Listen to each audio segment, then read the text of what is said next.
দ্রব্যমূল্যের ঊর্ধ্বগতি নিয়ন্ত্রণে এবং গণতন্ত্র ফেরাতে ফেব্রুয়ারি মাসে মাঠে নামছে বিএনপি। এ বিষয়টি নিয়ে এটিএন নিউজের নিয়মিত আয়োজন আমাদের কথা অনুষ্ঠানের আজকের পর্ব। আপনাদেরকে স্বাগত জানাচ্ছি আমি সাইমুম জান্নাত। এ বিষয়ে জনসাধারণের মতামত শুনব, তবে তার আগে চলুন দেখে আসি এটিএন নিউজে প্রচারিত একটি প্রতিবেদন।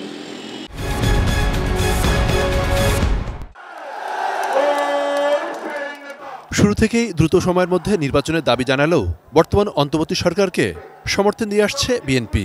তবে নির্বাচন এবং সংস্কার ইস্যুতে এখনও এক বিন্দুতে পৌঁছাতে পারেনি দুপক্ষ। নির্বাচনের রোডম্যাপ ঘোষণা না করায় সরকারের কড়া সমালোচনা করে চলেছে বিএনপির শীর্ষ নেতৃত্ব। আমরা দেখি যে বেশ কিছু বিষয়ে অন্তর্বর্তীকালীন সরকার নিরপেক্ষতা পালন করতে পারছেন না। সোমবার এবং বুধবার বিএনপির স্থায়ী কমিটির বৈঠক হয়। বৈঠকের সিদ্ধান্ত অনুযায়ী 2 ধাপের কর্মসূচির প্রথমে সমাবেশ হতে পারে আগামী 15 ফেব্রুয়ারি শনিবার। একই সঙ্গে সারা দেশে বিভাগ ও জেলা পর্যায়েও কর্মসূচি হতে পারে। আমরা মুখ বন্ধ করে আছি, আমরা একটা ধৈর্য আছে, প্যাশেন্স নিচ্ছি যে তারা আস্তে আস্তে করুক, কিন্তু এটারও তো সীমা আছে। কিন্তু এই সরকারের বিরুদ্ধে আমরা আন্দোলন করব না কোনো দিন, এমন প্রতিশ্রুতি তো দেই নাই। আমার যে দাবি একটা সুষ্ঠুবাদ নির্বাচনের, এই দাবি তো আমার চলমান।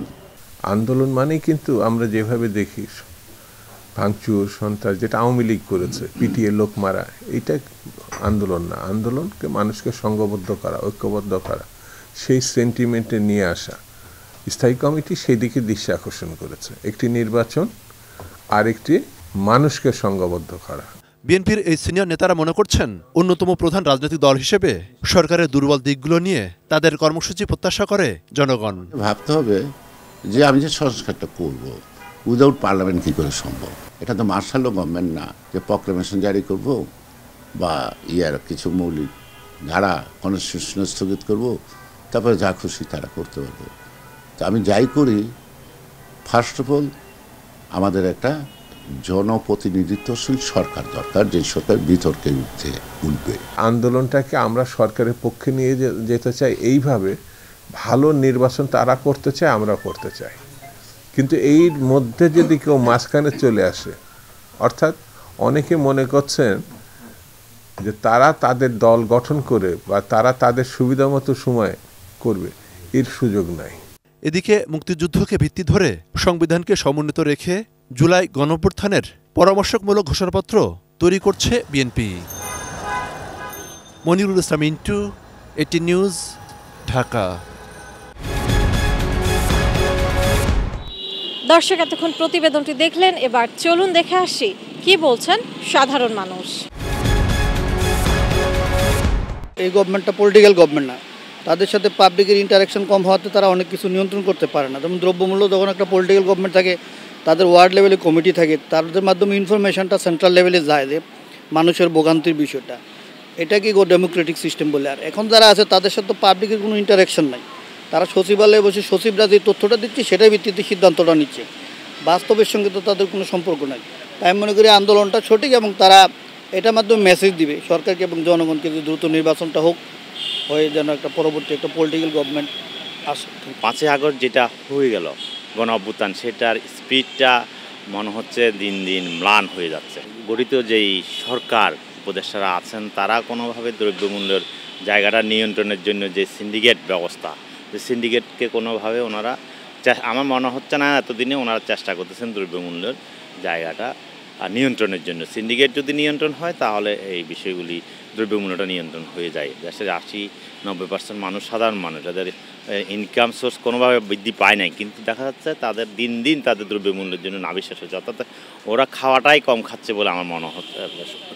সায়েন্টিফিক ওয়েতে বললে এটা এরা খাওয়াটাই খুব কম খাচ্ছে, ওরা পর্যাপ্ত ক্যালোরি পাচ্ছে না। সেই জায়গা থেকে দ্রব্যমূল্যের এটা নিয়ন্ত্রণের জন্য সব রাজনৈতিক দল সচেতনভাবে নামা প্রয়োজন বলে আমি মনে করি। খুব ভালো কমিটমেন্ট ফ্রম বিএনপি, কারণ যদি বিএনপি এখনই ক্ষমতা যাওয়ার আগেই তারা বলতে চায় যে জনগণের স্বার্থ সংরক্ষণে তারা দ্রব্যমূল্যের নিয়ন্ত্রণ এর জন্য তারা আন্দোলন করবে, তার মানে এটা একটা কমিটমেন্ট সরাসরি সুস্পষ্ট যে তারা যদি ক্ষমতায় যায়, যেটা আমরা সবাই ভাবছি যে নির্বাচন, সুষ্ঠু নির্বাচন হলে বিএনপি ক্ষমতায় আসবে, তাহলে তো এটা আমরা একটা আগাম কমিটমেন্ট তাদের পক্ষ থেকে যে তারা ক্ষমতায় গেলে দ্রব্যমূল্য কমাবে। সুতরাং it's a very good sign, we appreciate we like it. আন্দোলনটাকে আমি পছন্দ করি না। এটা গণতান্ত্রিকভাবে সবার সাথে বৈশা এটা মীমাংসা করা উচিত। হ্যাঁ, আর বাংলাদেশে সুষ্ঠু নির্বাচন চাই। হ্যাঁ, আর ধর্মমূল্যকে নিয়ন্ত্রণ করতে হবে, আইন শৃঙ্খলাকে নিয়ন্ত্রণ করতে হবে, আর আর সবাই যেন ভোটার অধিকার পায় সেইভাবেই চলতে হবে আর আমাদের। কারণ আমরা তো রাত্রে বের হতে পারি না, 8টার মধ্যে আমাদের ক্লোজ করে চলে আসতে হয় বাসায়। তো আলটিমেটলি একটা গভর্নমেন্ট না হলে এই ইন্টারিম গভর্নমেন্টে কোনো লাভ হবে না। আর এই ছাত্রদের আসলে যে গভর্নমেন্ট তৈরি করছে এটা আসলে কোনো ফলপ্রসূ কোনো ব্যাপার না। তো ওদের উচিত দ্রুত নির্বাচন দিয়ে গভর্নমেন্টকে দিয়ে দেওয়া। আসলে বিএনপি যে আন্দোলনের ঘোষণা দিয়েছে এটা আসলে একটা যৌক্তিক আন্দোলনই। আপনি জানেন এই যে দ্রব্যমূল্য একটা চূড়ান্ত বা ক্রয় ক্ষমতার বাইরে চলে গেছে। এই ক্রয় ক্ষমতার বাইরের থেকে বেরিয়ে আসার জন্য সরকারকে অবশ্যই একটা গুরুত্বপূর্ণ ভূমিকা নিতে হবে, সিন্ডিকেট ভাঙতে হবে এবং এই দ্রব্যমূল্য ঊর্ধ্বগতি যে সমস্ত কারণে হয় এই কারণগুলো সুনির্দিষ্টভাবে চিহ্নিত করতে হবে এবং ওখানে একটি প্রপারলি স্টেপ নিতে হবে। আসলে বিএনপি যে সিদ্ধান্ত নিয়েছে এটা সত্যি অত্যন্ত যৌক্তিক এবং চমৎকার, যোগ উপযোগী। এই কারণে যে গণমানুষ, বাংলাদেশের গণমানুষ তথা আম জনতা যারা দিন আনে দিন খায় এবং মিড লেভেলের লোক যারা আছে প্রত্যেকের ক্ষেত্রেই দ্রব্যমূল্যটা ক্রয় ক্ষমতার বাইরে চলে গেছে।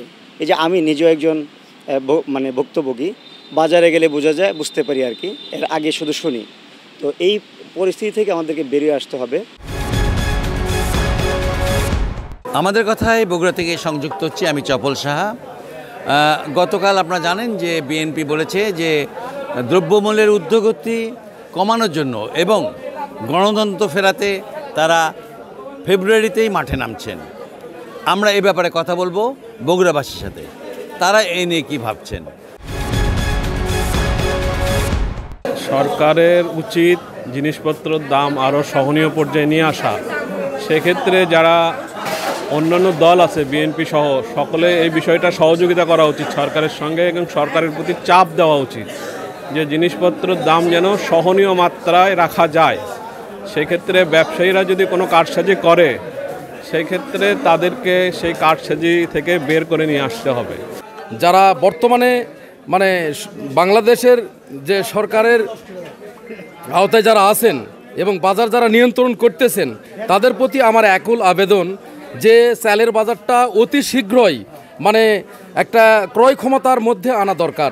ওনারা যদি পারে আন্দোলন করে জনগণের এই বাজার মূল্যটা যদি জনগণের সহনীয় পর্যায়ে নিয়ে আসে তাহলে আমরা তাদেরকে সাধুবাদ জানাবো। প্রিয় দর্শক, আমি কামরুজ্জামান সাভার থেকে আপনাদেরকে স্বাগত জানাচ্ছি। এটিএন নিউজের নিয়মিত আয়োজন আমাদের কথা।